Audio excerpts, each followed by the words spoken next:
Jesus taught us to pray, "Thy kingdom come, thy will be done on earth as it is in heaven." To pray for God's kingdom to come in our midst, to pray for God's reign to be realized in our midst, is to pray for God's will to be done, to pray that God's dream might be realized in our lives and in our time. In my home parish, where I grew up in Buffalo, New York, there was a woman who lived in a house that caught fire in the 1940s. She was severely damaged, she was wounded, and she spent a long time in hospitals recovering. The net result of her time in the hospital and of what happened to her because of the fire was that both of her legs had to be amputated. Her priest went and visited with her and spent time with her and helped her talk about it to work her way through all of the struggle that that would entail. She was so upset that at one point she was just ready to give up.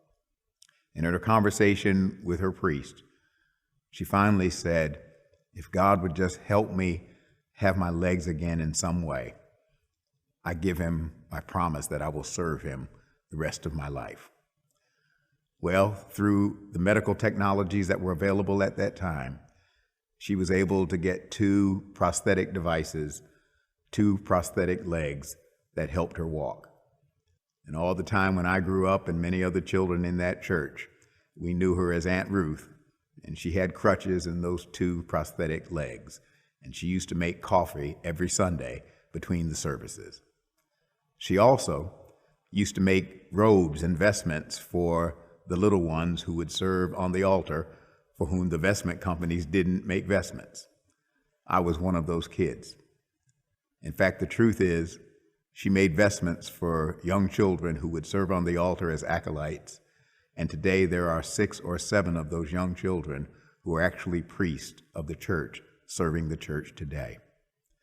On the day I was ordained deacon, she was there, and she said to me, "God answered my prayer, because wherever you go, I go.